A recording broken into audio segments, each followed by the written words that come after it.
কৃষ্ণ শৰীৰৰ উপমা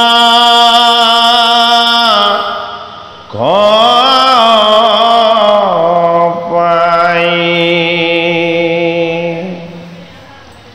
এক কোটি কণ্ডৰ পৰদৰ্প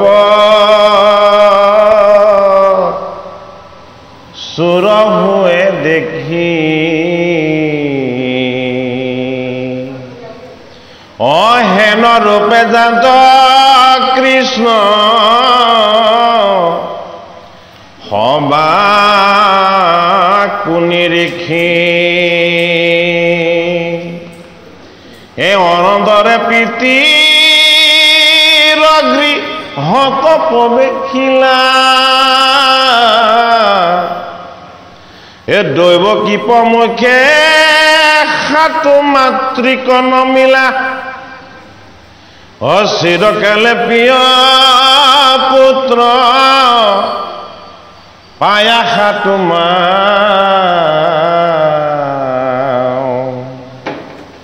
অ হৰি সেবিবল আদি ভৈলা প্ৰেম ভাৱ কুলে লয়া মহাস্নেহে সুংগলিত শিৰ নয়নৰ জলে তাৰ তিয়াইলা শৰীৰ এটা সম্বাক আচাখিয়া বিনয় বচনে নিজ মন্দিৰত প্ৰৱেশিলা নাৰায়ণে ভগৱান কৃষ্ণৰ তেওঁৰ ভকতসকলৰ প্ৰতি পৰম কৃপা। সত্য যুগত সকলোৱেই সাধন সিদ্ধ ভগৱন্তৰ একান্ত ভকত আছিল। নৰৰ কায় আৰু কলেৱৰ বহুত ডাঙৰ আছিল। আয়ু সহস্ৰ সহস্ৰ বছৰ আছিল আৰু সকলোৱেই ভগৱন্তক ধ্যান আৰু উপাসনাৰে হৃদয়ৰ আনন্দক কেৱল প্ৰকাশ কৰি ব্ৰহ্মাণ্ডখনক ব্ৰহ্মময় দৰ্শন আৰু সাক্ষাৎ কৰিছিলে। তথাপিতো হৃদয়ৰ দেৱতাজনক ধ্যান কৰি থকা অৱস্থাত খন্তেক সময় দৰ্শন পায়, কিন্তু ধ্যানৰ পৰা আঁতৰ হোৱাৰ লগে লগে আকৌ হৃদয়ানন্দক তেওঁলোকে লগ নাপায়। সেই সত্য যুগতেই সাধন সিদ্ধ ভকত ঋষিসকলে হৃদয়ানন্দক হৃদয়তে কৈছিল যে তোমাক আমাৰ চকুৰ সন্মুখত চাক্ষুষভাৱে দেখাৰ সৌভাগ্য আমাৰ ঘটিবনে কেতিয়াবা? নে তুমি হৃদয়ৰ দেৱতা কেৱল হৃদয়তেইহে আমাক দেখা দিবা? তেতিয়া ভগৱন্ত প্ৰভুৱে সত্য যুগতেই সাধন সিদ্ধ ঋষিসকলক কৈছিল যে মোক যদি প্ৰত্যক্ষভাৱে দেখা পাবলৈ হয় তেতিয়াহ'লে সত্য যুগত নেপাবা, তোমালোক ত্ৰেতা যুগত যাব লাগিব।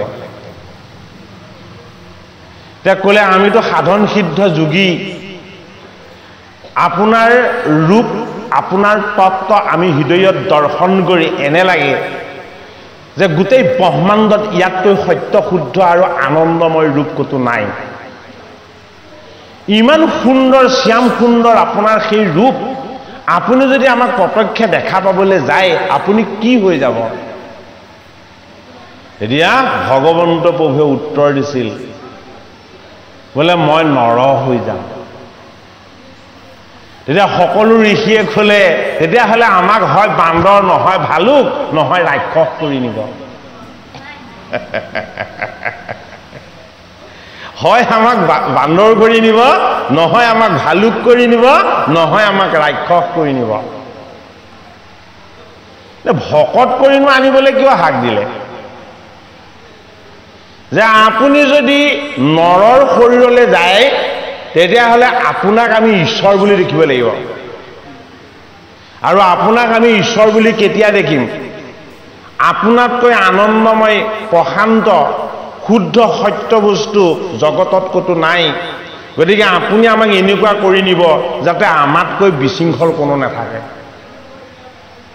আমাতকৈ বন্ধনত কোনো নাথাকে, আমাতকৈ কাম বেছি থকা কোনো নাথাকে। সেইটো কাৰণে বান্দৰ কুলত ভকতসকল আহি জন্ম ল'লে, ভালুক কুলত জাম্বন্তৰ বংশত আহি জন্ম ল'লে আৰু লংকাত গৈ ৰাক্ষস হৈ জন্ম ল'লে। সমস্ত জনকেই গৌৰ সুন্দৰ ৰামে আনন্দময় হৰিৰ চৰণৰ স্পৰ্শ আৰু কেনেকৈনো এই ভূমিলৈ আহি জীৱই জন্ম লৈ এই সংসাৰ সমুদ্ৰ পাৰ হ'বৰ কাৰণে সেতু নিৰ্মাণ কৰিব পৰা যায়। সীতাৰূপী শান্তি মাতাক উদ্ধাৰ কৰিবৰ কাৰণে সেইটো কাৰণে তেওঁ সমুদ্ৰত ৰাম সেতু নিৰ্মাণ কৰি দেখুৱালে।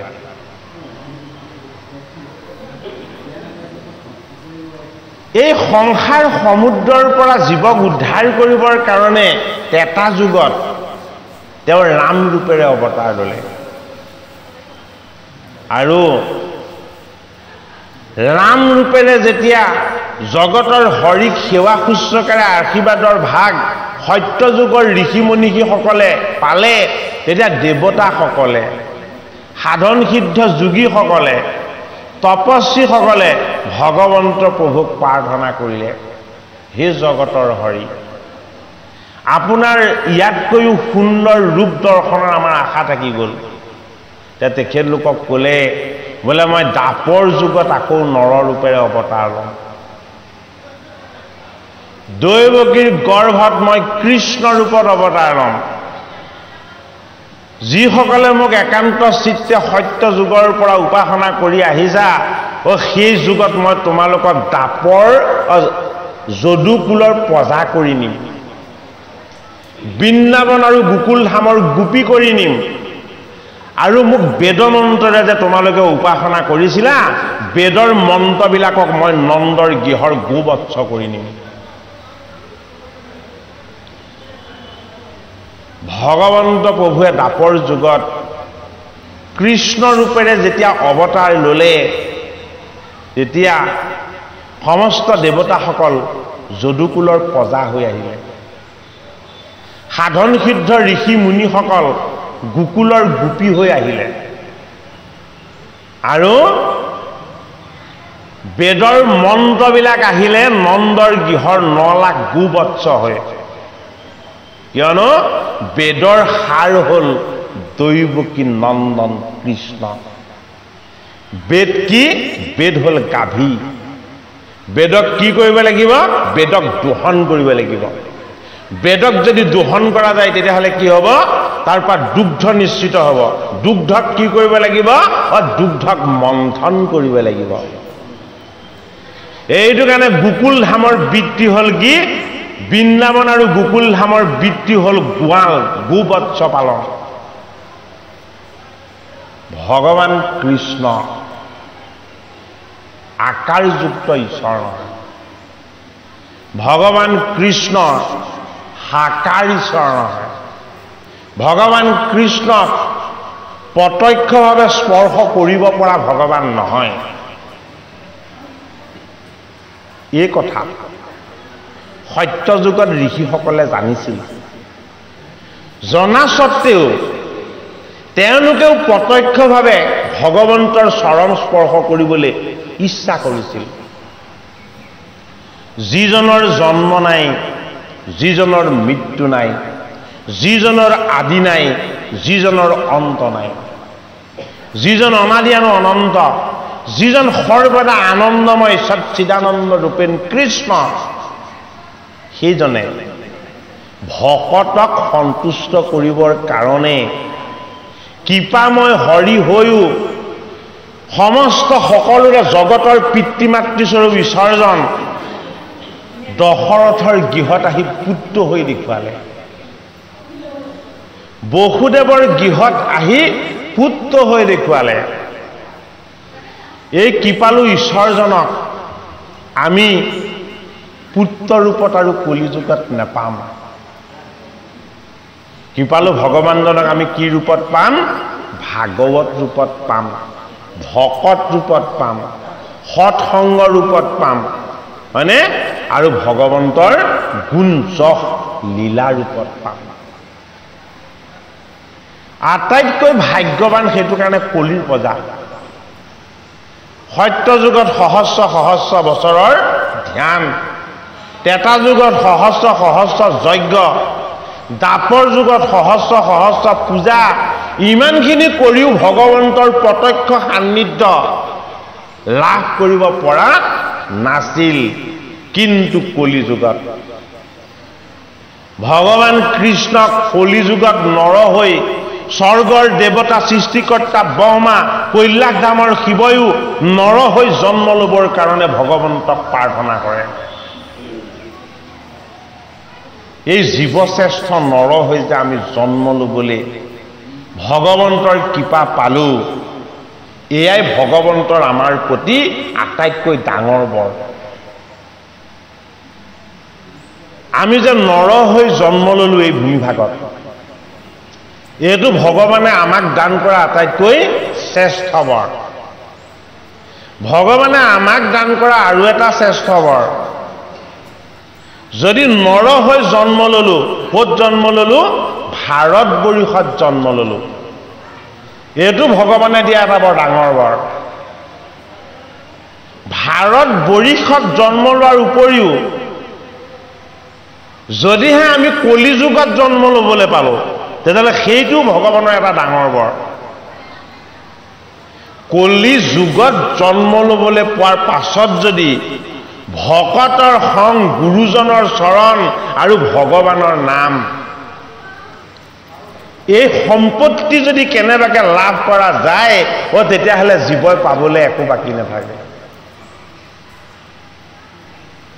তেতিয়াহ'লে আৰু জীৱই পাবলৈ একো বাকী নেথাকে ধন্য ধন্য কলি কাল ধন্য নৰ তনু ভাল ধন্য ধন্য ভাৰতবৰ্ষ এই জীৱন ৰহুগণ ৰজাই শৰণ ল'বলৈ যাওঁতে এখন দোলাত উঠি গৈছিল এই জীৱন হ'ল এখন দোলা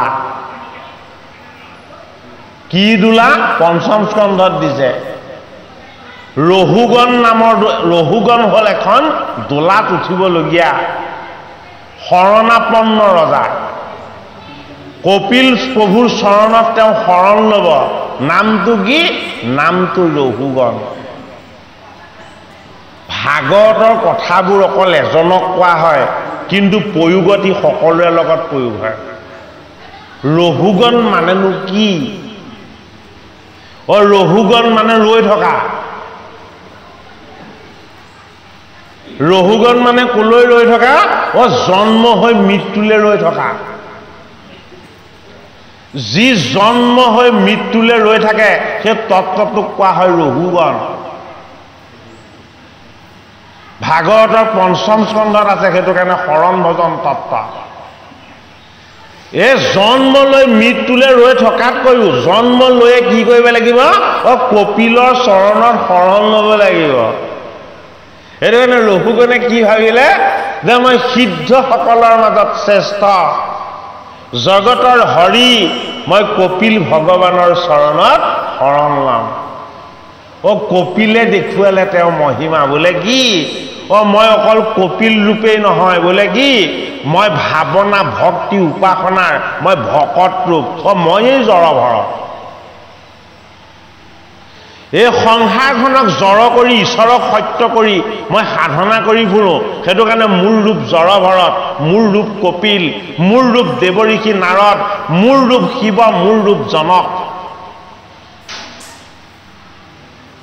জড়ভৰতক আনি দোলাখনত যেতিয়া লগাই দিলে ৰহুগণে ভয় খুৱাইছে যে তই দোলাখন কিয় লৰাইছ কীট পতংগ এটাকো মৰিবলৈ নিদিয়ে ৰৈ দিয়ে কিয় আমি কীট পতংগ দেখো জড়ভৰত দেহৰ জড়তাৰ পৰা মুক্ত আমাৰ কি আমাৰ আত্মা জড় দেহে চৈতন্য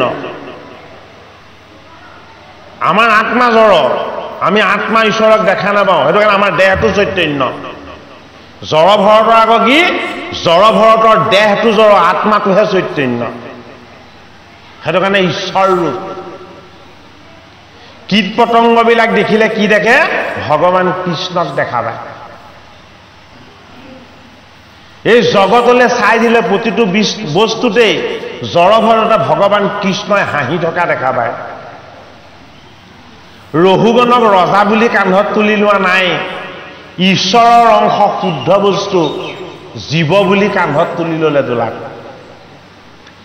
আৰু যেতিয়া গালি খপনি পাৰিলে অতিষ্ঠ কৰিলে অহংকাৰ প্ৰকট হৈ বাঢ়ি যাব গ'লে ৰহুগণৰ পাপ হ'বলৈ ল'লে তেতিয়া জড়ভৰত কি জড়ভৰত পুণ্যৰ প্ৰবাহ ৰহুগণ ৰজাক শৰণ দিলে ভজন দিলে ঈশ্বৰৰ তত্ত্ব দিলে আৰু উদ্ধাৰ কৰি দিলে ৰহুগণ ৰজাই তেতিয়া বুজি পালে মই মৃত্যুলৈ ৰৈ থকা জীৱ নাছিলোঁ মই ৰহুগণ হয় কিন্তু কপিল স্বৰূপ ভগৱান এই জড়ভৰতৰ চৰণত মই শৰণ লৈ হৰিৰ তত্ত্বৰ প্ৰসাদ লাভ কৰাৰ পাছত মোৰ এতিয়া অনুভৱ হ'ল বোলে কি এই জগতত হৰিহে সত্য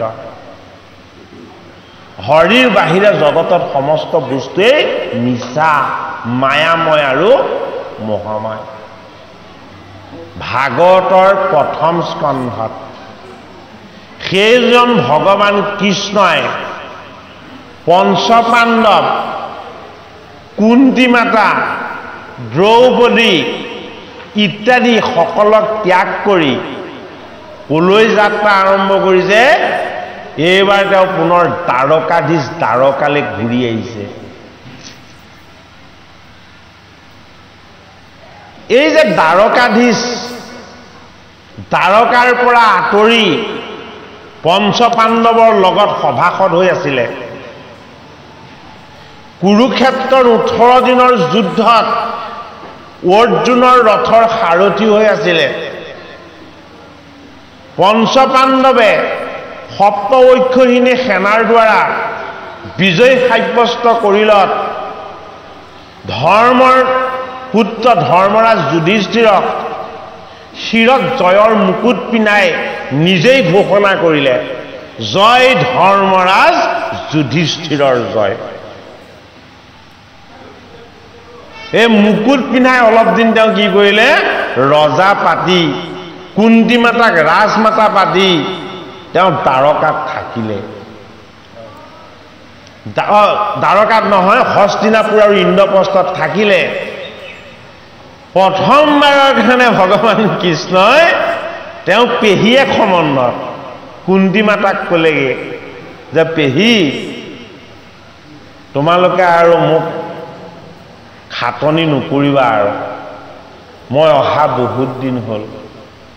দ্বাৰকাত মোৰ পিতৃ মাতৃ আছে, মোৰ প্ৰেমৰ পুত্ৰসকল আছে, মোৰ ভাৰ্যাসকল আছে। গতিকে দ্বাৰকাবাসীয়ে ৰাস্তালৈ জুমি জুমি চাই আছে মই কেতিয়া যাম বুলি।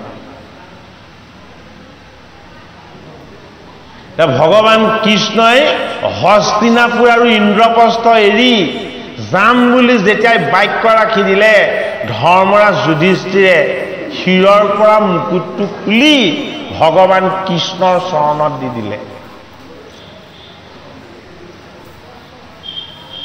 যে হে জগতৰ হৰি, হে দৈৱকী নন্দন, এই মুকুটটো তুমিয়েই পিন্ধাইছিলা আৰু এই মুকুটটো মই তোমাৰ চৰণত দি দিলো।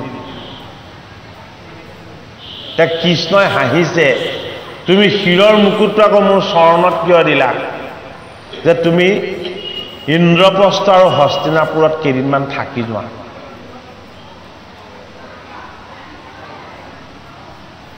তেওঁ যিটো মুকুট পিন্ধাই দিছিলে সেই শিৰৰ মুকুটটো কৃষ্ণৰ চৰণত দি দিলে যে তুমি হস্তিনাপুৰত আৰু ইন্দ্ৰপ্ৰস্থত আৰু কেইদিনমান থাকি যোৱা। কি বুজালে বাৰু আমাক? ভাগৱত শাস্ত্ৰই বা মহাভাৰতে আমাক কি বুজাইছে? কৃষ্ণ যদি নাথাকে আমি ভোগী হম। কৃষ্ণ যদি নাথাকে তেতিয়াহ'লে আমাৰ সাধনা নষ্ট হ'ব। কৃষ্ণ যদি নাথাকে আমাৰ দায়িত্ব সম্পূৰ্ণ নহ'ব। কৃষ্ণ যদি নাথাকে তেতিয়াহ'লে আমাৰ ভক্তি নাথাকিব। কোনে জানে? ধৰ্মপুত্ৰ যুধিষ্ঠিৰে জানে যে আমাক এৰি কৃষ্ণ যাতে যাব নোৱাৰে, কৃষ্ণক লগত ৰাখিবই লাগিব। সত্যত মই মোৰ সমস্ত মস্তকৰ চিন্তন ভাৱ আৰু মোৰ সিংহাসন আৰু ৰাজ্য মই সকলো কৃষ্ণক অৰ্পণ কৰিছোঁ। শিৰত মুকুটটো দিয়া মানে কেৱল মুকুটটো দিয়াই নহয়, ইন্দ্ৰপ্ৰস্থ হস্তিনাপুৰ এই সমস্ত ৰাজ্যৰ সা সম্পত্তি সকলো কৃষ্ণৰ চৰণত দিয়া হ'ল। মুকুটটো দিয়া মানে কেৱল সেই মুকুটটোৱেহে দিছে অৰ্থটো সেইটো নহয়। ইন্দ্ৰপ্ৰস্থ আৰু হস্তিনাপুৰৰ যত যিমান সা সম্পত্তি আছে সমস্তখিনি কৃষ্ণৰ চৰণত দি দিয়া হ'ল। এতিয়া ভগৱান কৃষ্ণই যুধিষ্ঠিৰক সাৱধি ধৰি কৈছে যে দাদা, মোৰ পানৰ পেহী কুন্তি আৰু তুমি আৰু ভীম মোৰ জ্যেষ্ঠ দাদা, অৰ্জুন মোৰ সখা, বাকী নকুল সহদেৱ মোৰ ভাতৃ, এই কেইজনক এৰি থাকিবলৈ মই বৰ কষ্ট পাওঁ। কিন্তু এইবাৰ তোমালোকে মোক আজ্ঞা কৰা, মই যাতে মোৰ পিতৃ মাতৃ আৰু তাৰকাৰ আত্মীয় স্বজনৰ ওচৰলৈ ঘূৰি যাব পাৰোঁ। এতিয়া ভগৱান কৃষ্ণৰ দ্বাৰকালৈ পুনৰ গমন। কৃষ্ণই দ্বাৰকাত থাকিব নে কৃষ্ণই পাণ্ডৱৰ লগত ইন্দ্ৰপ্ৰস্থ আৰু হস্তিনাপুৰত থাকিব? এইটো সিদ্ধান্ত কোনে ল'ব? এইটো সিদ্ধান্ত কোনে দিব? মানে বাৰু ভাগৱতৰ প্ৰথম স্কন্ধত এই দুটা বিচাৰ আমাক দিছে যে কৃষ্ণক আমি সবে দ্বাৰকাত ৰাখিম নে কৃষ্ণক আমি সবে ইন্দ্ৰপ্ৰস্থ আৰু হস্তিনাপুৰত ৰাখিম। দ্বাৰকা কৃষ্ণই কিহেৰে নিৰ্মাণ কৰিছিলে? যোগময় সাধনাৰে। বিশ্বকৰ্মা স্বৰূপ কৰ্মাৰ ৰূপ লৈ তেওঁ নিজেই দ্বাৰকা নগৰ নিৰ্মাণ কৰিছিলে। সেইটো কাৰণে দ্বাৰকা নগৰখনৰ নিৰ্মাতা কোন? ভগৱান কৃষ্ণ নিজেই। বিশ্বকৰ্মাৰ দ্বাৰা তেওঁ নিৰ্মাণহে কৰাইছিলে, কিন্তু শক্তি সামৰ্থ্য সকলো ভগৱান কৃষ্ণ আছিলে। ভাগৱতৰ কথা যদি অকণমান খুটি নাটি মাৰি বুজিবলৈ হয়, উৎসবিলাকৰ আৰম্ভণিৰ পৰা তাক আমি বিশ্লেষণ কৰিব লাগিব। কৃষ্ণই ইন্দ্ৰপ্ৰস্থ আৰু হস্তিনাপুৰ এৰি দ্বাৰকালৈ যাত্ৰা কৰিব, ইয়াৰ তত্ত্বগত অৰ্থ কি? ইয়াত কি তাত্ত্বিক অৰ্থ আছে? এই তত্ত্বটোৰ সন্ধান আমি পাব লাগিব, হয়নে? ইন্দ্ৰপ্ৰস্থ, ইন্দ্ৰপ্ৰস্থ মানে কি? আমাৰ মনটো কি? আমাৰ মনটো ইন্দ্ৰ, ই স্বৰ্গৰ ৰজা। এই মনক কি লাগে? মনক সুখ লাগে। যিদিনাখন মনে ক'ব যে মোক সুখো নালাগে দুখো নালাগে, বোলে কি লাগে? ভগৱন্তৰ কৃপা লাগে, ভগৱন্তৰ চৰণৰ আশীৰ্বাদ লাগে, ভগৱন্তৰ সান্নিধ্যৰ বাহিৰে মোক বেলেগ নালাগে, সেই ঠাইখনক কোৱা হয় ইন্দ্ৰপ্ৰস্থ।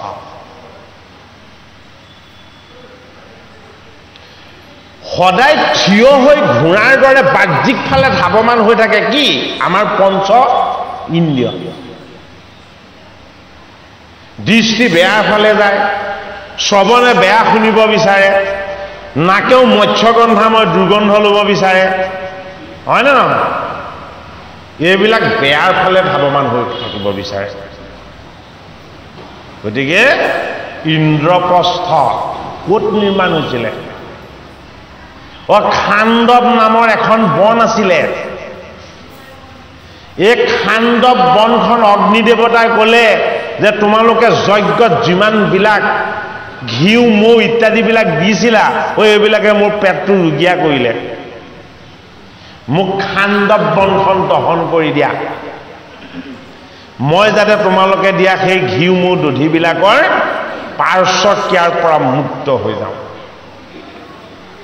এতিয়া খাণ্ডৱ বন কোনে দহন কৰিব পাৰে? কাৰ হাতত ইমান শক্তি সামৰ্থ্য আছে?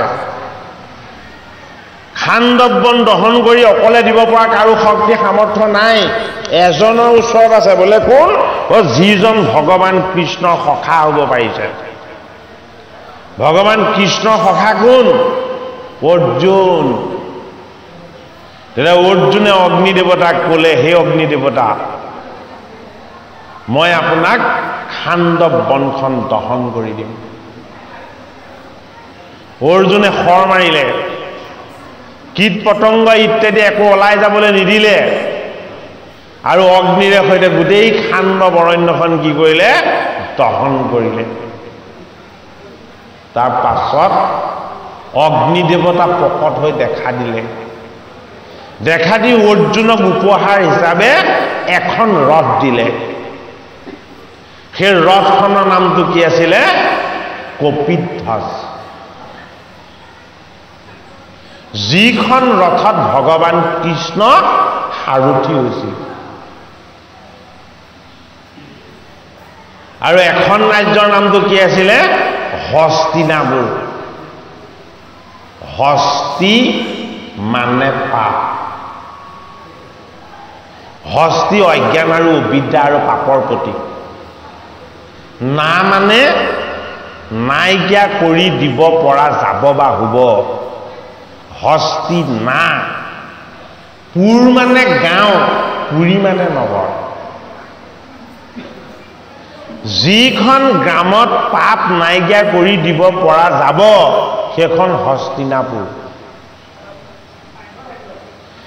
যিখন ঠাইত খাণ্ডৱ বন দহন কৰি অগ্নি দেৱতাৰ পৰা কপিধ্বজ নামৰ ৰথখন উপহাৰ হিচাপে ল'ব পৰা যাব সেইখন স্থানৰ নাম হ'ল ইন্দ্ৰপ্ৰস্থ।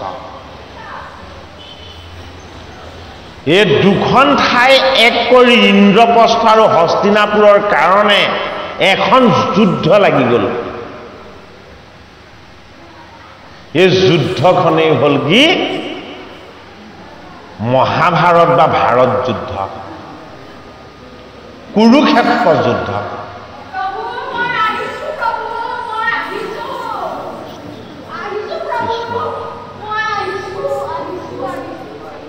এই কুৰুক্ষেত্ৰৰ যুদ্ধত 18 অক্ষহীনী সেনা,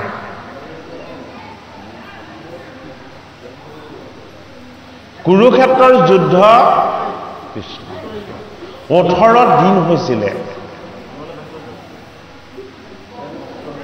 কুৰুক্ষেত্ৰৰ যুদ্ধৰ কথা য'ত প্ৰণয়ন হৈছে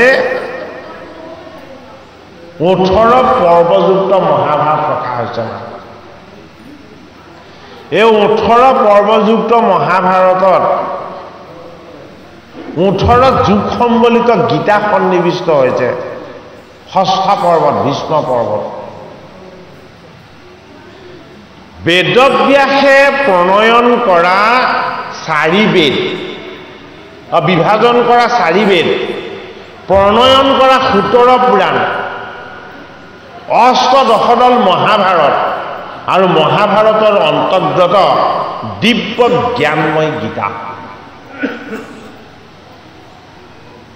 ইয়াৰ পাছতো যিটো কাম কৰিবলৈ বাকী থাকি গ'ল, অপূৰ্ণ হৈ থাকি গ'ল, পূৰ্ণানন্দ হৰি দৈৱকী নন্দন কৃষ্ণৰ পৰম তত্ত্বৰ প্ৰকাশ নহ'ল।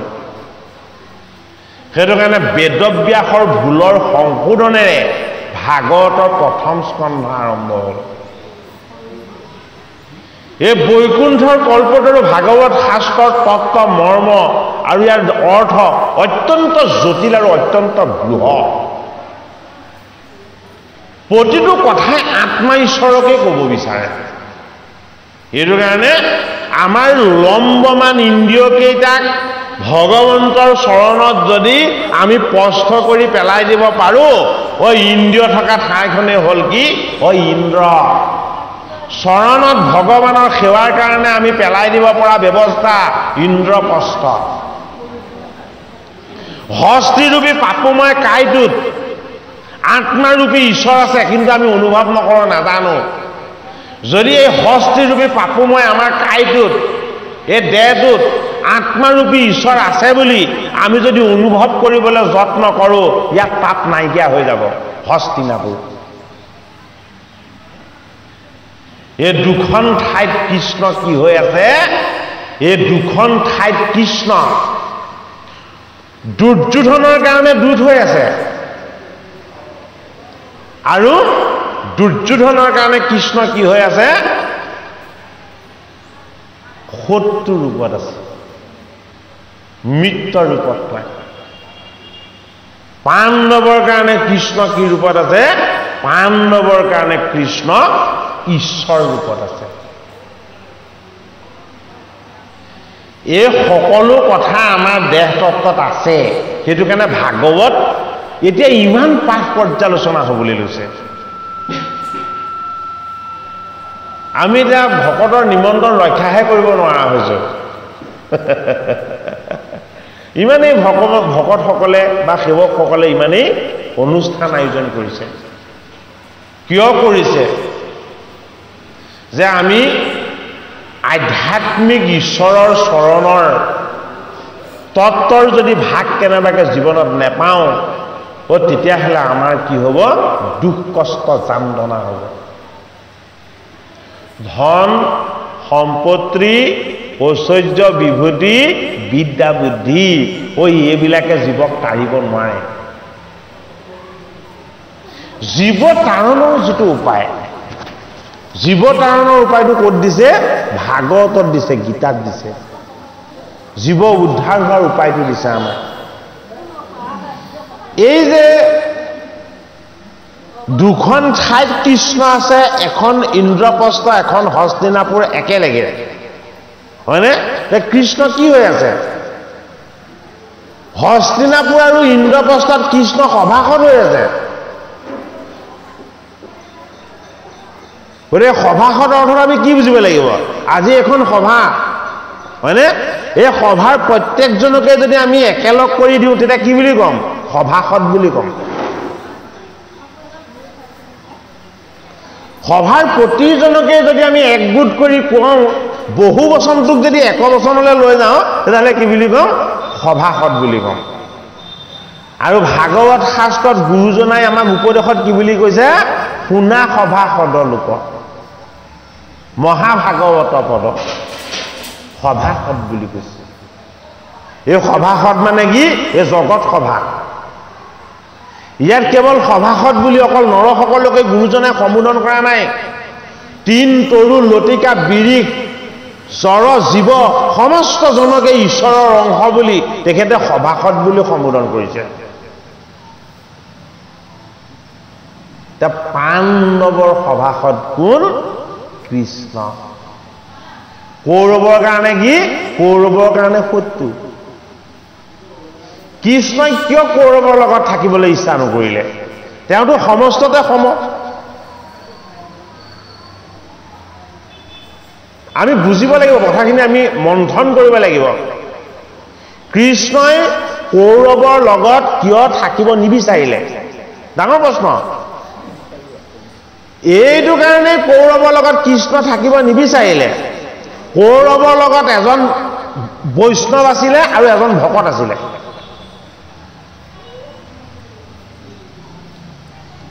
বৈষ্ণৱজন কোন বৈষ্ণৱজন হ'ল ভীষ্ম ভকতজন কোন ভকতজন হ'ল বিদুৰ এই দুজন থকাৰ কাৰণে কৃষ্ণ তাত নাথাকে আৰে কি কথা এইটো কি কথা এইটো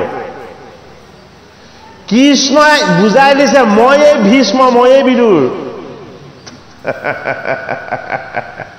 সেই দুটা ৰূপত মই কৌৰৱৰ ঘৰত আছো আৰু পাণ্ডৱৰ গৃহত মই কি হৈ আছো শ্যাম সুন্দৰ আনন্দময় কৃষ্ণ হৈ আছো কিয় পঞ্চ পাণ্ডৱৰ আশ্ৰয়টো পাবনকাৰী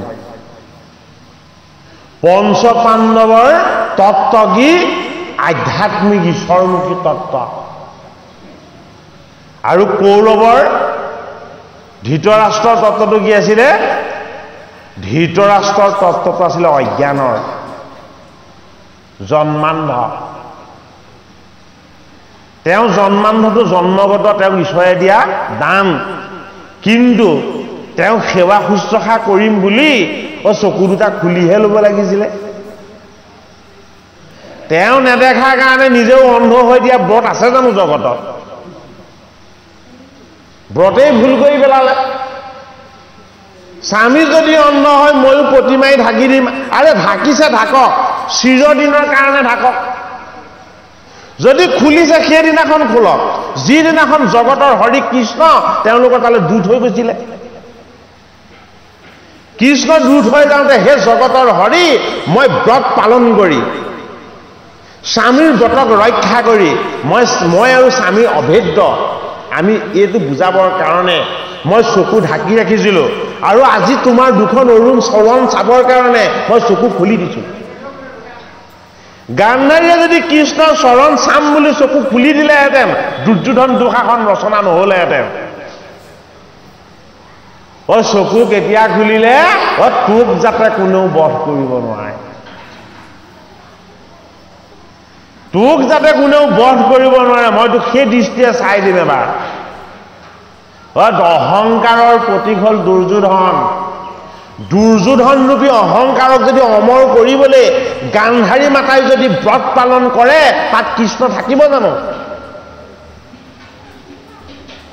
মহাভাৰতৰ মহান তত্ত্ববিলাকৰ আত্মবিশ্লেষণ আমাৰ হ'ব লাগিব সেইটো কাৰণে ভাগৱতলৈ প্ৰথম কি আনিছে বৈকুণ্ঠৰ কল্পতৰু ভাগৱত শাস্ত্ৰলৈ প্ৰথম আনিছে কি কুন্তীৰ স্তৱ এই ভগৱান কৃষ্ণ এতিয়া দ্বাৰকালৈ যাবলৈ ওলাইছে দ্বাৰকালৈ যাবলৈ ওলাইছে ক'ৰ পৰা ইন্দ্ৰপ্ৰস্থ আৰু হস্তিনাপুৰৰ পৰা কুন্তী মাতাই তেতিয়া কৃষ্ণক সত্যটো কৈ দিলে যেতিয়া মোৰ পুত্ৰসকল বনবাসী আছিল যেতিয়া মই বিদুৰৰ গৃহত আশ্ৰিত হৈ আছিলোঁ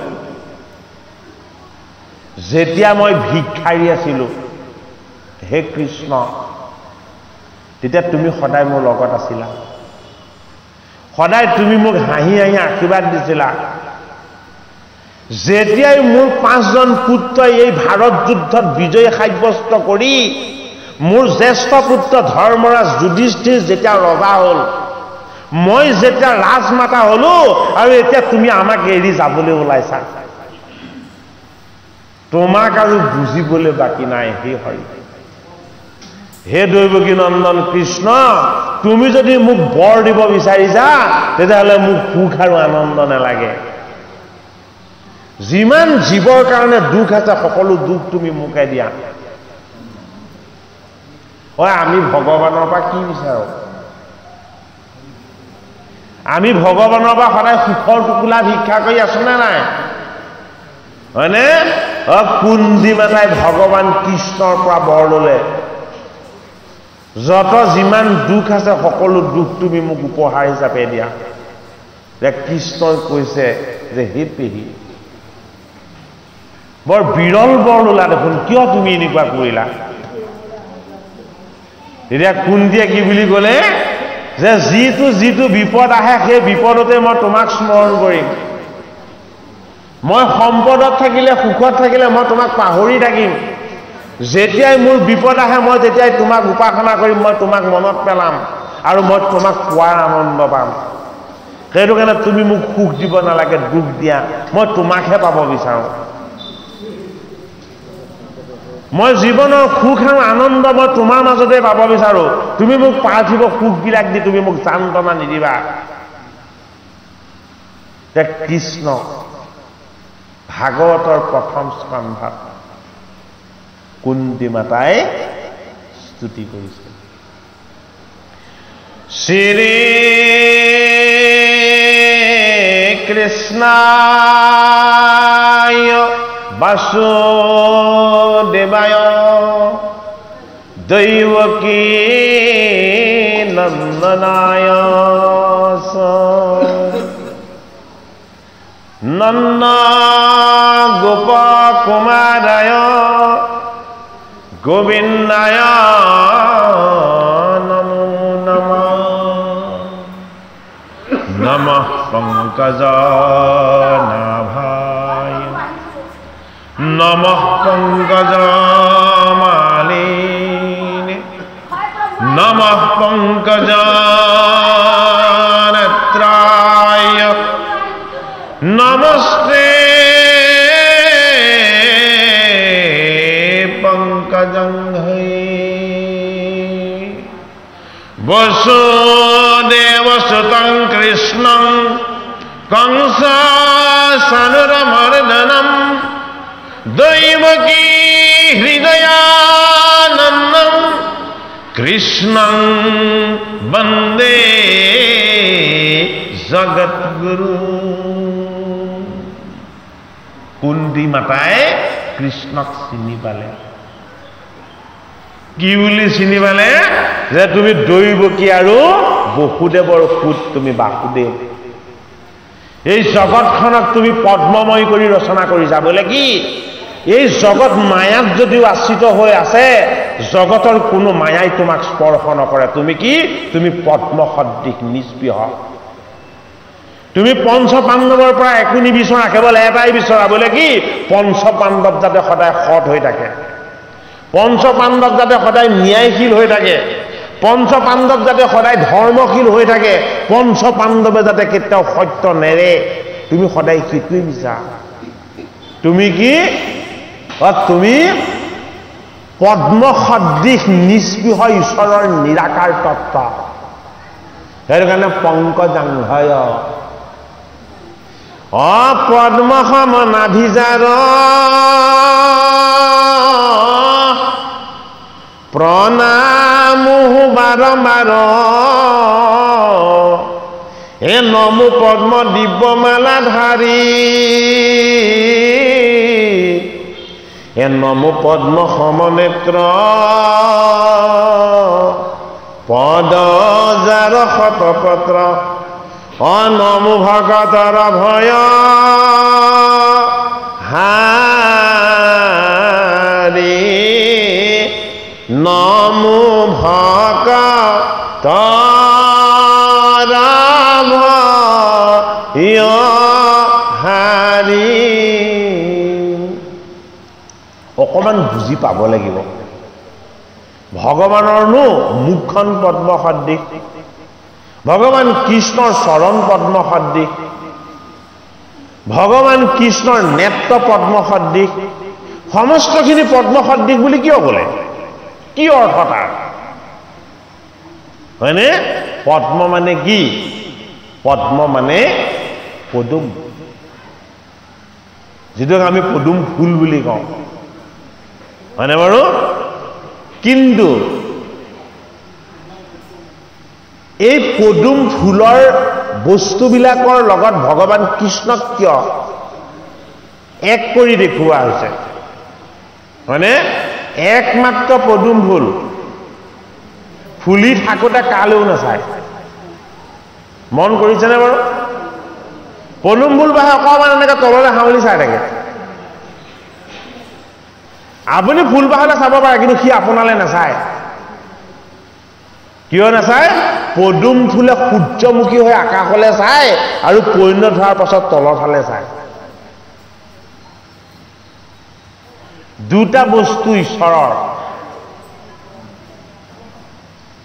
এই তলৰ ফালে এনেকে হাউলি চোৱাটো হ'ল আত্মদৃষ্টি,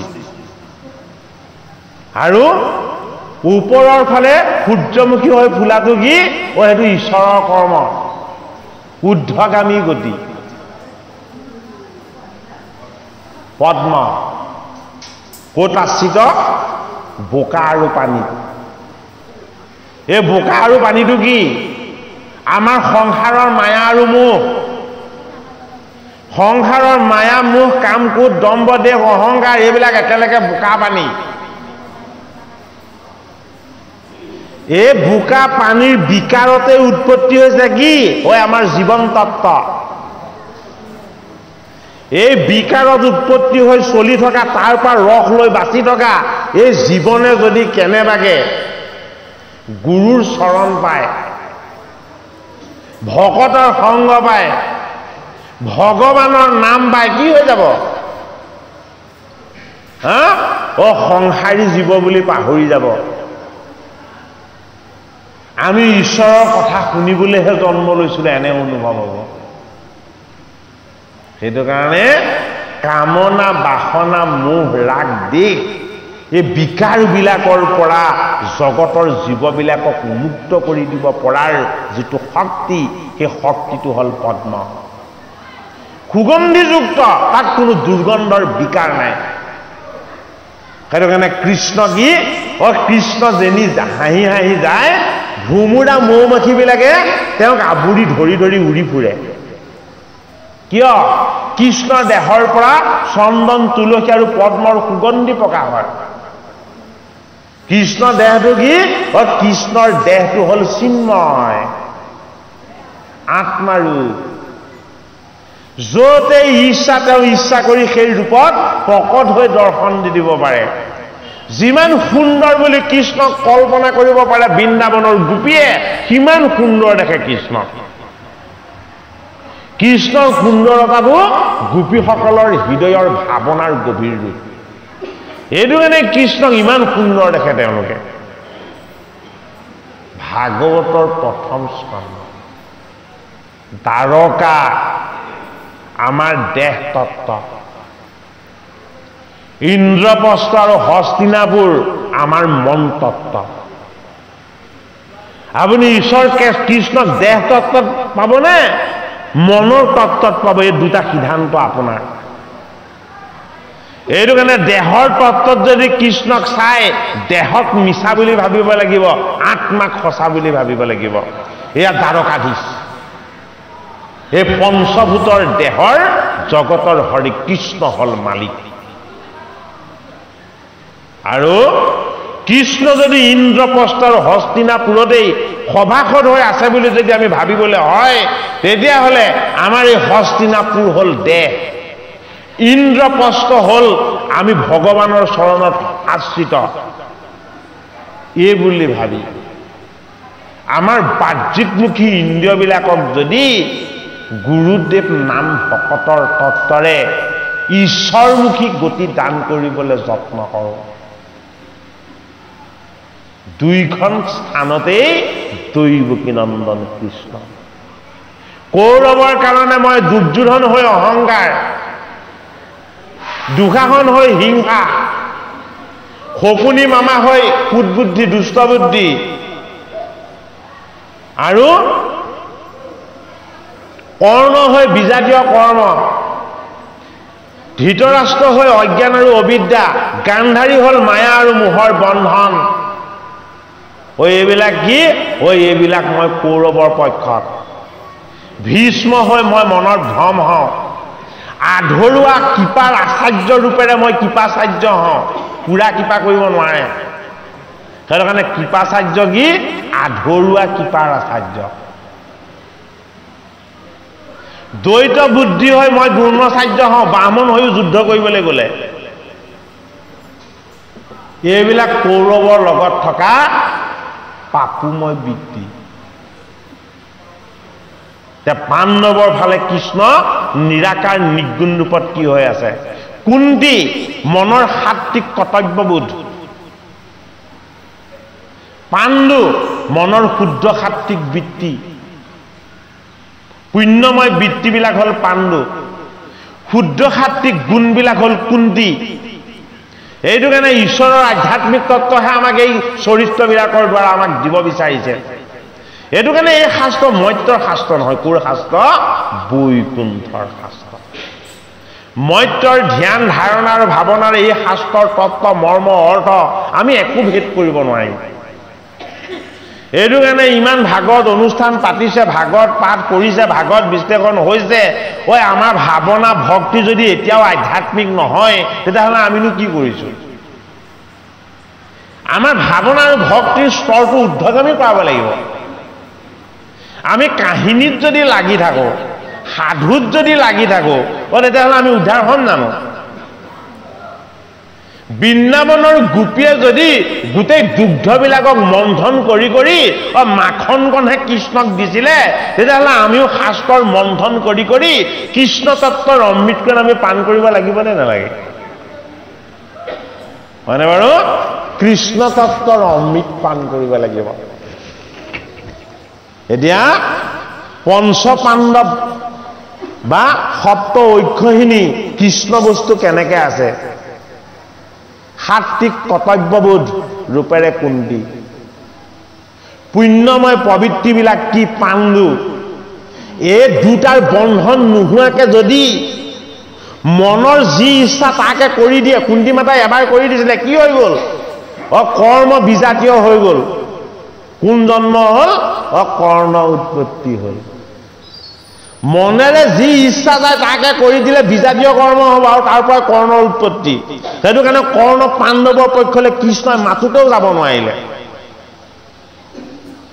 কিয় যাব নোৱাৰিলে উৎপত্তিৰ উৎসটো শুদ্ধ নহল একে মাতৃৰ সন্তান বাকী পাঁচজন কিয় ইমান ভাল হৈ গ'ল পাণ্ডু পুণ্যময় প্ৰবৃত্তিবিলাকৰ প্ৰবাহ হ'ব লাগিব কুন্তি সাত্বিক কৰ্তব্যবোধৰ বন্ধন হ'ব লাগিব পুণ্যময় পবিত্ৰ আৰু সাত্বিক কৰ্তব্যবোধ এইবিলাকৰ যদি বন্ধন হয় আত্মা ঈশ্বৰক হৃদয়ত দেখা পোৱা যায় এই আত্মা হ'ল ধৰ্ম সদায় ধীৰ কোনোদিন অস্থিৰ নহয় কোনোদিন বিকাৰযুক্ত নহয় সংস্কাৰযুক্ত এইটো কাৰণে নিজৰ চাৰিজন ভাতৃক যিমান স্নেহ কৰে ওই 100 জন কৌৰৱকো সমান স্নেহ কৰে কোনে ধৰ্মৰাজ যুধিষ্ঠিৰে নিজৰ পিতৃ মাতৃ পাণ্ডু আৰু কুন্তিক যিমান শ্ৰদ্ধা কৰে ধৃতৰাষ্ট্ৰ আৰু গান্ধাৰীকো সমান শ্ৰদ্ধা ভক্তি কৰে নিজৰ মামা শৈল্যক যিমান স্নেহ কৰে শকুনি মামাকো সিমান স্নেহ কৰে ধৰ্মৰাজৰ ধৰ্মবোধত কোনো ভেদ নাই সেইটো কাৰণে কি কোনোদিন অস্থিৰ নহল কোনোদিন ভাগি নপৰিল কোনোদিন হতাশগ্ৰস্ত নহল সেইটো কাৰণে নামটো কি যুধিষ্ঠিৰ আমি ধৈৰ্যশীল হ'বলৈ হলে আত্মদৰ্শন হ'ব লাগিব আমি ধৈৰ্যশীল হ'বলৈ হলে আত্মা ঈশ্বৰৰ চৰণত আমাৰ আশ্ৰয় হ'ব লাগিব আমি ধৈৰ্যশীল হ'বলৈ হলে পৰমেশ্বৰৰ পৰম সান্নিধ্য লাভ কৰিবলৈ আমি যত্ন কৰিব লাগিব বৃত্তি আৰু ভাৱনাবিলাকক আমি শুদ্ধ সত্য পথত ৰাখিব লাগিব এইটো কাৰণে দ্বিতীয় পাণ্ডৱ আত্মদৰ্শন আৰু আত্মচিন্তন আৰু ঈশ্বৰ সাক্ষাৎ যদি হয় বুদ্ধিবিলাক সংস্কাৰী হ'ব ভাৱনাবিলাক উদ্ধাৰকাৰী হ'ব সেইটো কাৰণে কি দ্বিতীয়জন পাণ্ডৱ হ'ল ভীম মানে আকাশ ভীম মানে উদাৰ ভীম মানে বিশাল ভীম মানে ভাৱনাত সদায় পবিত্ৰতা যাৰ আছে সেইটো কাৰণে ভীমে সদায় কি কৰে সকলোকে উদ্ধাৰ কৰিবৰ কাৰণেহে যত্ন কৰে গতিকে ভাৱ ভক্তিবিলাক শুদ্ধগামী হ'ব লাগিব উদ্ধাৰকাৰী হ'ব লাগিব পৰৰ হিত কুশল আৰু মংগলৰ কাৰণে হ'ব লাগিব এফালে আত্মা ঈশ্বৰৰ সাক্ষাৎ ইফালে ভাৱ ভক্তি সংস্কাৰ এই দুইটা হলে কি হয় আত্মদৰ্শী হয় ঈশ্বৰৰ সান্নিধ্য লাভ হয় ঈশ্বৰৰ লগত সখিত্ব স্থাপন হয় সেইটো কাৰণে অৰ্জুন কি অৰ্জুন সংস্কাৰী জীৱ ধৰ্মৰাজৰ দৰে জ্যেষ্ঠ ভাতৃ ভীমৰ দৰে জ্যেষ্ঠ ভাতৃৰ সান্নিধ্য যি পালে সেইজন অৰ্জুন কি হৈ গ'ল ভগৱান কৃষ্ণৰ সখা হৈ গ'ল আত্মদৰ্শী হৈ গ'ল ঈশ্বৰ দৰ্শন হৈ গ'ল এই জগতত সকলো মিছা সত্য কেৱল কৃষ্ণ দৈৱকী নন্দন হলে কি মোৰ বান্ধৱ কেৱল তুমি তোমাৰ ব্যতিৰেকে মই কাকো বান্ধৱ বুলি স্বীকাৰ নকৰো হয়নে সপনে কেৱল মই তোমাকে পাব বিচাৰো বোলে হে কৃষ্ণ তুমিয়েই মোৰ বান্ধৱ অৰ্জুন এফালে বৃত্তিৰ তিনিটা বস্তু এজন ধৰ্মৰাজ যুধিষ্ঠিৰ এজন ভীম আৰু এজন অৰ্জুন এয়া আমাৰ বৃত্তিৰ ব্যৱসায় ভাৱনাৰ ভক্তিৰ ব্যৱসায় কি দুজন এজন হ'ল নকুল ইজন হ'ল সহদেৱ তিনজন পুত্ৰ কুন্তিৰ সাত্বিক কৰ্তব্যবোধৰ দুজন পুত্ৰ মাতৃৰ মনন ভাৱ আৰু চিন্তনৰ এইটো কাৰণে সেই দুজন কোন নকুল আৰু সহদেৱ নকুল ন্যায় নীতি আৰু সদাচাৰ সদ্বুদ্ধি সদ্ভাৱনা সহদেৱ সহিষ্ণু ধৈৰ্যশীল বিনম্ৰ কোমল নম্ৰ ভদ্ৰ আৰু গোটেই সমস্ত শাস্ত্ৰৰ তত্ত্বক জানিও নিজে একো নাজানো বুলি যিজনে অনুভৱ কৰে সৰ্বশাস্ত্ৰ বিশাৰদ যিজনৰ সৎসংগ গোটেই জগত সেইটো কাৰণে কি সহদেৱ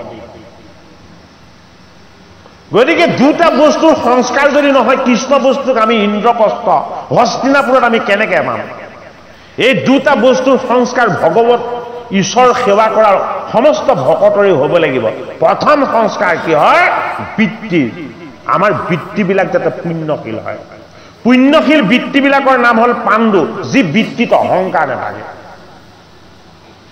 ধৈৰ্যশীল সৎ বৃত্তিবিলাকৰ নাম হ'ল কুন্তি সেইটো কাৰণে কুন্তি হ'ল সাত্বিক কৰ্তব্যবোধ কুন্তিয়ে কোনোদিন কৰ্তব্যক আওকাণ কৰা নাই আৰু ন্যায় নীতি সত্য কৰ্তব্যত কোনোদিন পিছ হোঁকা নাই যেতিয়া পাহাত হাৰিলে বনবাসলৈ যাব লগাটো খাটাং হৈ গ'ল কুন্তিক সেৱা কৰিবলৈ তাতে ধৰ্মৰাজ যুধিষ্ঠিৰক তেতিয়া কুন্তি মাতাই ক'লে হে না মোৰ পুত্ৰ কোনো ভয় নকৰিবা বোলে কি তুমি বাক্যত বন্দী হৈ আছা তুমি 14 বছৰ দিন বনবাস কাটি আহা মই তোমাক আশীৰ্বাদ দিছোঁ, তুমি ধৰ্ম নেৰিবা, তুমি বাক্য নেৰিবা। তুমি যি বাক্য দিলা সেই বাক্য তুমি ৰক্ষা কৰাটো তোমাৰ কৰ্তব্য। এনেকুৱা মাতৃ আছে নেকি কোনোবা? সাত্বিক কৰ্তব্যবোধক যি ত্যাগ নকৰে। এইটো কাৰণে ভাগৱতৰ প্ৰথম স্কন্ধত দিছে কুন্তি স্তৱ। আমাৰ যদি ভাৱনা অসাত্বিক হয়, অন্ন অসাত্বিক হয়, বস্ত্ৰ অসাত্বিক হয়, আমাৰ যদি চিন্তন বেয়া হয়, বাক্য বেয়া, বচন বেয়া হয়, কুন্তি স্তৱ পাঠ কৰি শ্ৰৱণ কৰিলে আমাৰ শৰীৰত বা মনত বা আমাৰ ঈশ্বৰৰ অস্তিত্বত ক্ৰিয়া কৰিব জানো? ভাগৱতৰ প্ৰতিটো কথাই যদি আমাৰ হৃদয়ত ক্ৰিয়াশীল হ'বলৈ হয়, আমি কি হ'ব লাগিব? আমি মহাভাগৱত হ'বলৈ যত্ন কৰিব লাগিব। এই ভাগৱত শাস্ত্ৰ, এই শাস্ত্ৰই ঈশ্বৰ, এই শাস্ত্ৰই দৈৱকী নন্দন কৃষ্ণ, এই বুলি ভাবি এই শাস্ত্ৰত যি ভক্তি, বিশ্বাস আৰু উপাসনা কৰে, সেইজন মহাভাগৱত। এইটো কাৰণে ভীষ্ম কি? ভীষ্ম মহাভাগৱত। ভাগৱতৰ প্ৰথম স্কন্ধত আছে কুন্তি স্তৱ। এই সাত্বিক কৰ্তব্যবোধৰ যদি আমি আশ্ৰয় লওঁ, স্তুতি আৰু স্তৱ কেৱল কোন হ'ব? দৈৱকী নন্দন কৃষ্ণ। দৈৱকী নন্দন কৃষ্ণৰ যেতিয়াই স্তৱ হ'ল, তাৰ পাছত কি আছে? তাৰ অলপ পাছতে আছে ভীষ্মৰ মুখ্যম। এই ভীষ্ম কি? ভীষ্ম বৈষ্ণৱ। বৈষ্ণৱৰ মুখ্য প্ৰয়োজন আছে জানো? বৈষ্ণৱ হওঁতে দেখোন মুখ্য লাভ হ'ল, হয়নে নহয়? ভাগৱতৰ প্ৰথম স্কন্ধত ভীষ্মৰ মুখ্য তত্ত্ব দিছে নে নাই? এজন ভীষ্ম আমাৰ লগতো আছে। আমাৰ লগত থকাজন পিতামহৰূপী ভীষ্মৰ মুখ্যনৰ কথা কৈছে। আমাৰ লগত থকাজন ভীষ্ম কি? মনৰ ভ্ৰমটো। মনৰ ভ্ৰমটো হ'ল আমাৰ পিতামহ, ভীষণ বস্তু। ই ভ্ৰমিত হৈ থাকে, ই কেতিয়াও স্থিৰ নহয়। এইটো কাৰণে যুধিষ্ঠিৰে ইমানখিনি কৰাৰ পাছতো সত্য বুজি পোৱা নাই যে এই মোৰ যে আত্মীয় স্বজন কুৰুক্ষেত্ৰৰ যুদ্ধত যে ইমান মানুহ মৰিলে, মোৰ পাপ হ'ল। এই পাপ মোৰ ক্ষয় নহ'ব। বেদব্যাসে কৈছে যজ্ঞ কৰা, অন্য পুৰোহিতসকলে কৈছে বিভিন্ন কৰ্ম কৰা, আৰু শেষত কি হ'ল? ভগৱান কৃষ্ণই ক'লে বোলা, যিখিনি কৰিব লগা আছে পাছত কৰিবা, আমি এতিয়া অকণমান পিতামহৰ ওচৰলৈ যাওঁ। কৃষ্ণই লগ লৈছে কাক? পঞ্চপাণ্ডৱ। কৃষ্ণ আত্মা, পৰমাত্মা। পৰমাত্মাক যি উপাসনা কৰে, বিষ্ণুক উপাসনা কৰাজন বৈষ্ণৱ। বৈষ্ণৱজন কি হৈ আছে? বৈষ্ণৱজন জড় হৈ আছে, সৰসজ্জাত শয়ন কৰি আছে। সেই সৰসজ্জাতে আমিও শয়ন কৰি আছো। আমি চোৱাহে নাই চিকুট মাৰি। আমি কেনেকে শয়ন কৰি আছো? ব্ৰহ্মা আদি কৰি জীৱ যত ৰাম ৰাম ৰাম ৰাম ৰাম, মায়া সজ্জা মাজে আশ্ৰয় গুমতি যায়। পিতামহ ভীষ্মই সৰসজ্জাত আৰু আমি এই দেহ সজ্জাত একে অজ্ঞান আৰু অচেতন হৈ শুই আছো। এই জীৱবিলাকক জগাই দিব লাগিব। কেনেকে সাৰ পাব জীৱ? জীৱ সাৰ পাবলৈ হলে চিনি পাব লাগিব বোলে কি? মোৰ যিমানকেইটা বস্তু আছে বুলি ভাবিছিলো চব মিছা। এই মোৰ লগত থকা তুমি আত্মা প্ৰাণ শিকিকে তুমিয়েই চৈতন্য, বাকী সকলোখিনি জড়। সেইকাৰণে ঘোষা জোকাত কি বুলি ক'লে? তুমি হে চৈতন্য সনাতন। ৰাম ৰাম ৰাম ৰাম ৰাম, আমি অচেতন নিয়োক নাথ জগাই। আমি এতিয়াও অচেতন হৈ আছো নে নাই? সংসাৰৰ বিষয় বাসনাৰ বন্ধনত আমি জড় হৈ অচেতন হৈ থকা নাই জানো? ভাগৱতৰ প্ৰথম স্কন্ধই কৈছে তোমাৰ মনৰ ভ্ৰমৰূপী ভিতামহ এই ভীষ্মৰ লগত পঞ্চপাণ্ডৱৰ এবাৰ মিলন হওক। আকৌ ভীষ্ম বৈষ্ণৱ পঞ্চ পাণ্ডৱ ভগৱান কৃষ্ণৰ এই পৰম তত্ত্ব কি হ'ল পিতামহক চাবলৈ গ'ল পিতামহক দেখি দ্ৰৌপদী কুন্তি মাতা আৰু পঞ্চ পাণ্ডৱ সকলো চকু পানী টুকিছে হে পিতামহ হে আমাৰ কুলৰ ঈশ্বৰ আপোনাৰ এই দুখ আৰু কষ্ট দেখি আমি অত্যন্ত মৰ্মাহত হৈছো আৰু ভীষ্মই কি কৰিছে ভীষ্মৰ দুই চকুৱেদি চকু পানী বৈ গৈছে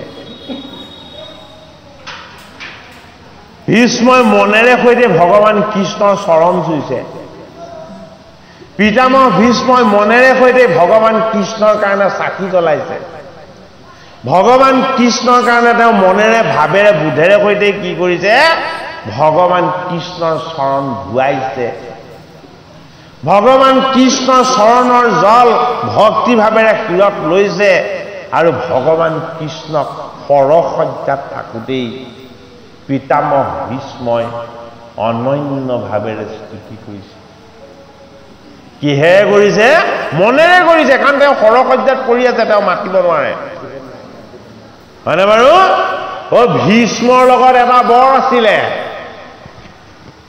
সেইটো বৰ আজিলৈকে কোনেও পোৱা নাই আমি ঈশ্বৰৰ ইচ্ছাত মৰিম ভীষ্মক পিতৃ শান্তনুৱে বৰ দিছিলে বোলে কি তুমি যেতিয়াই ইচ্ছা কৰা তেতিয়াই মৃত্যু মাতিব পাৰিবা হয়নে বাৰু কিমান দিন সৰসজ্জাত যান্তনাত ছটফটাই শুই আছে কৃষ্ণই ভীষ্মই ইচ্ছা কৰি প্ৰাণ ত্যাগ কৰিব পাৰিলেহেঁতেন নে নাই পাৰিলেহেঁতেন কিন্তু ইচ্ছাৰে সৈতে প্ৰাণ ত্যাগ কৰা নাই কিয় কৰা নাই ভীষ্ম গংগাৰ পুত্ৰ গংগা মানে কি গংগা মানে ভূপতি ভীষ্ম হল গংগাৰ অষ্টম পুত্ৰ কৃষ্ণ হল দৈৱকীৰ অষ্টম পুত্ৰ দুইজনৰ স্থানটো অষ্টম এজন বিষ্ণু সিজন বৈষ্ণৱ